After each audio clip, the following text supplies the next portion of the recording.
day to you, pet. Hello, Mrs. DePlancy. I saw your late husband's grave, Mrs. DePlancy. I am very sorry for your loss. Thank you, pet. I'm ashamed to say I couldn't afford nowt more than a simple wooden cross. He were a colourful man, our Albert. He deserves better. He loved his flower beds. He's only been gone a fortnight, and already his plants have gone to rot. May the Lord forgive me. Plants are difficult to maintain. I'm sure Albert would understand.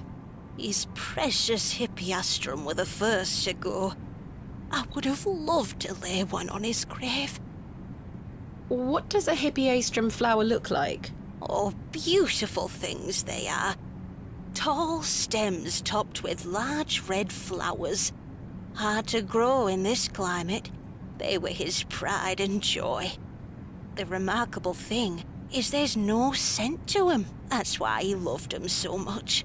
You see, he hated anything that smelled sickly sweet. Hippeastrum were just perfect. Let me know. Of course, Mrs. DePlancy.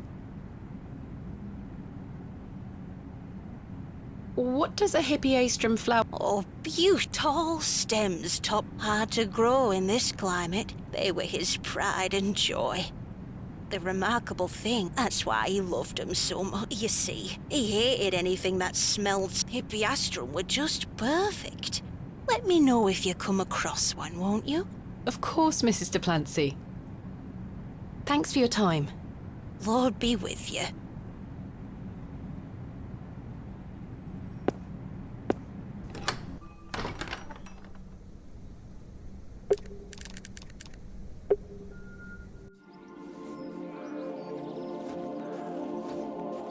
These matched the description of the flowers Mrs. DePlancy mentioned.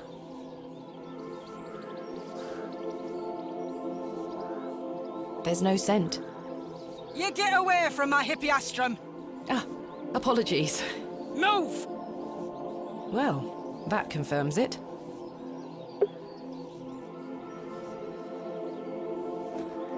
Good day. Hello. I really need one of those hippeastrum flowers. Why? It's a long story. Might you please be able to get one for me, or distract Miss Fenchurch so I can take one? Those flowers are Miss Fenchurch's favourites. She spends hours looking after them. Sorry, Mum. It's just that I'm so worried about Mr. Ambrose. The milkman? Aye. We were to run away together today. I see. I'm worried sick that he stood me up. Without Mr. Ambrose, this job is all I have. I can't risk losing it over a flower. I'm sorry, Miss Tompkins. I still haven't seen him. Do you think he's abandoned me? I'm sure that's not the case. He must have been delayed somewhere. Could you try to find him for me, Mum? Oh, please, Mum. I'd do anything for you if you found my love. I can try. Oh, thank you. You're ever so kind, Mum. What does Mr. Ambrose look like? He's got brown hair. I'm afraid I'll need a bit more to go on. Sorry, Mum. I'm too upset. Please find him, won't you? Hey, stop your nattering and get back to your sweeping! Sorry, Miss Fenchurch.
There's nothing else I wish to discuss.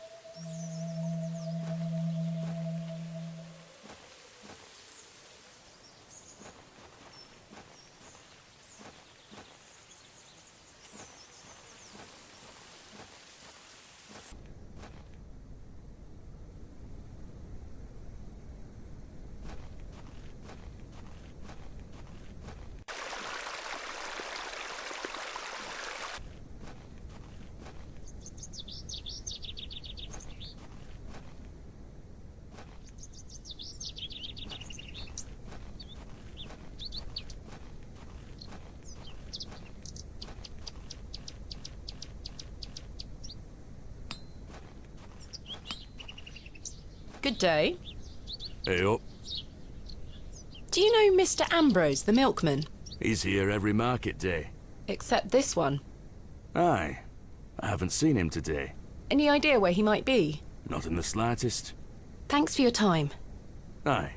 Speak to you later.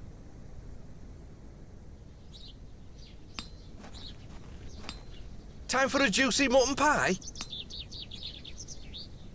Do you know Mr. Ambrose, the milkman? Aye, I do. Why'd you ask? Isn't he normally here at the market? Aye, he's normally 2 pies in by now. Don't know where he is. I'm sure someone around here must know where he is. Goodbye. Let me know if you get hungry now, lass. Good day. Care to buy some apples? Do you know Mr. Ambrose, the milkman? Eddie? Aye. Have you seen him today? No. Well, maybe his milk's gone off.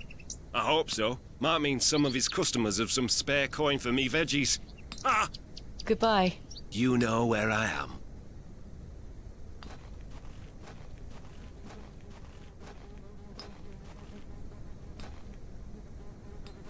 Good day. Hello there.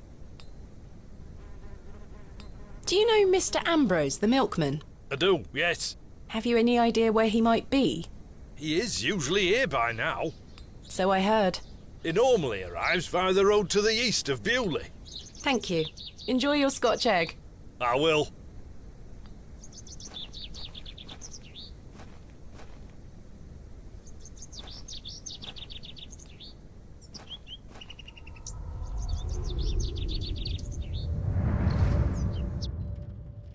There we are. Your shells are looking much more interesting now.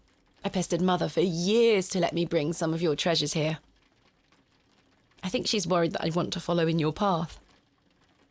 She has hidden most of your discoveries away. I had to beg her to bring me to visit you, you know. I shouldn't worry you with all that. Do you know that I have a story for each of these pots? Well, I don't know if they're all true, but they are my memories. Even though I was so young, I still remember our adventures together. Would you like me to share my memories of them? Well, I'm going to, whether you like it or not.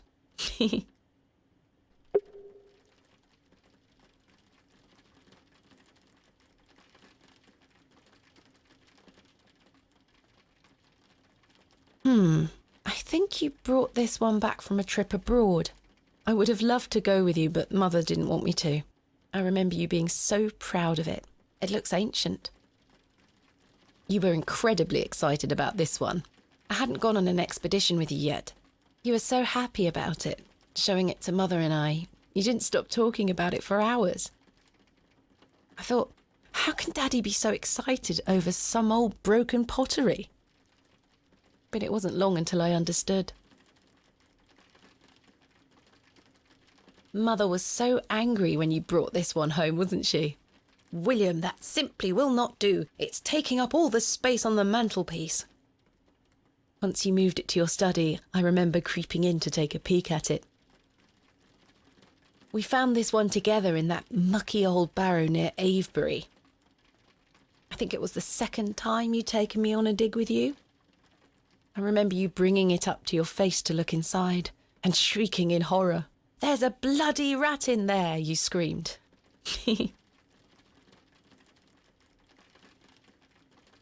This is from the first dig I remember you taking me on, the excavation of West Kennet Long Barrow. I found it wedged behind a stone as you ate your sandwich. You said, "Now there's a tiny urn for a tiny girl." I almost forgot. While I was searching for your pots in the shed, I found one of your manuscripts. I thought Mother had burnt all your notebooks, but she missed one. It was an account of barrows across the east of England. I managed to read it all before Mother took it away. Daddy, it was fascinating. I've decided that is what I want to do with my life. I'm going to travel the country, excavating and documenting my own finds. Well, as soon as I'm old enough to escape Mother, that is. When you're feeling better, we can go out on expeditions together again, just like we used to. I promise you'll get better, Daddy. I'll do whatever it takes to make it so.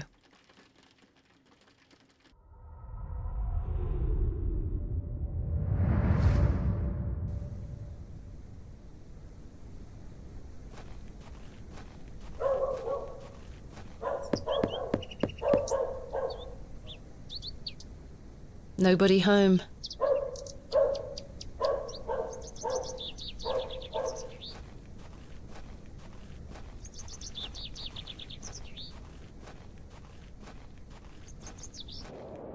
There's something ahead on the road.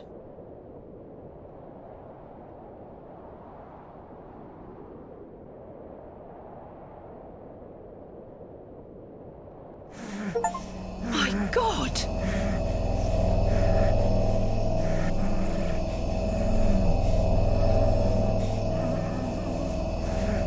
Mr. Ambrose! I'm going to help you.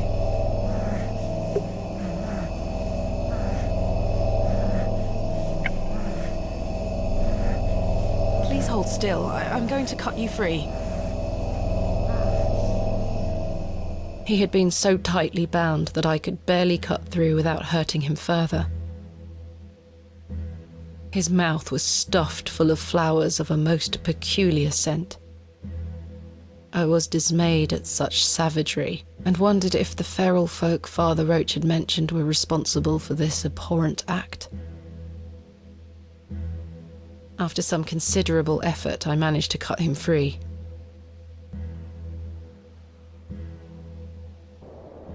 Are you all right?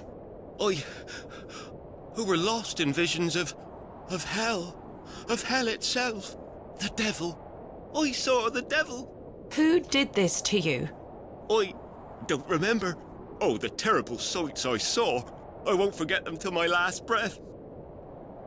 Are you Mr. Ambrose?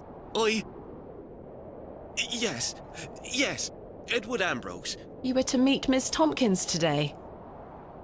Aye, my love. Oh, my darling love. Let me take you to her. Here, take my hand. As we made the arduous trek to Panswick Manor, I probed Mr. Ambrose on who had done this to him.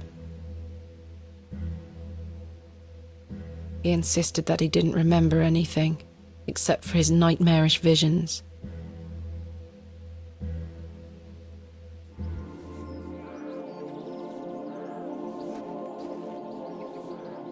My love.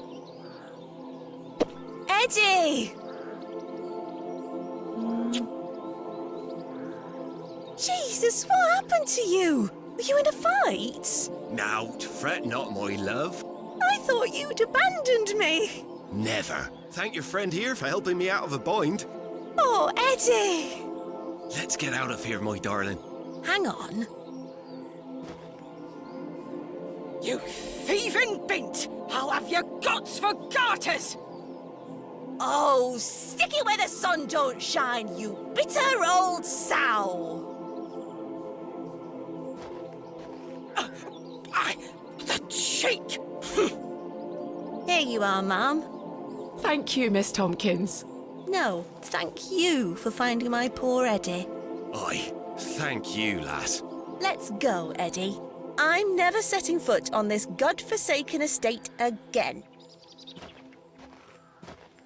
Good luck, you two.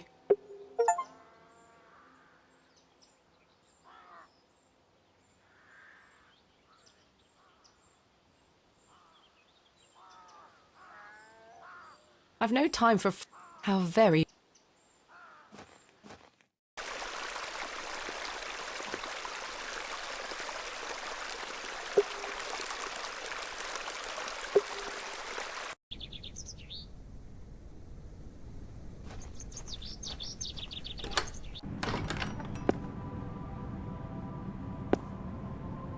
I have something for you.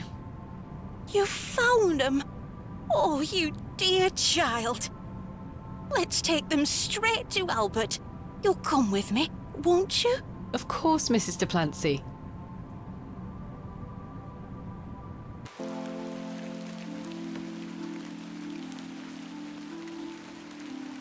You know, the things I miss most about him are the things that used to annoy me. The click of his jaw as he chewed his sandwiches, leaving his tools all around the house. The way he'd never back down from an argument. He's just quiet at home now. Silence. The funny thing is, that's what he always craved. Peace and quiet. He were a good man, our Albert. Sounds like he was. I'm so sorry. Do you fear death, pet?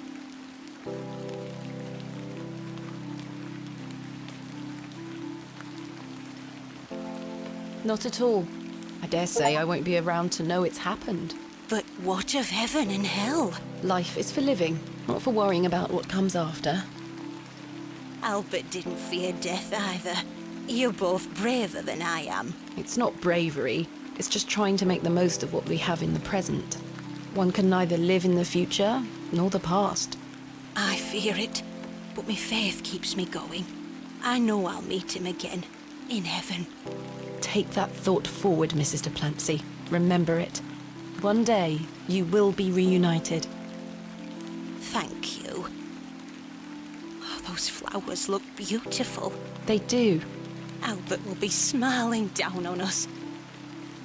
Pet, I left me basket inside the church. You'll find some Bakewell puddings in there.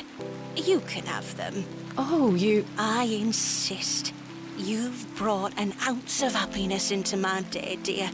It's only just that I return some. Thank you, Mrs. DePlancy.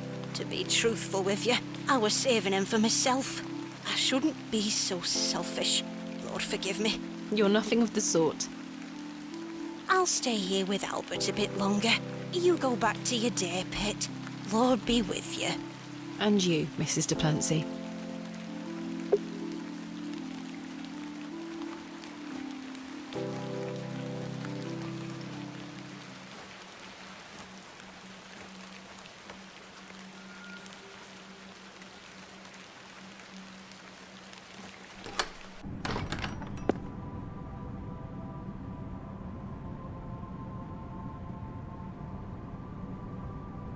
This belongs to Mrs. Here they are.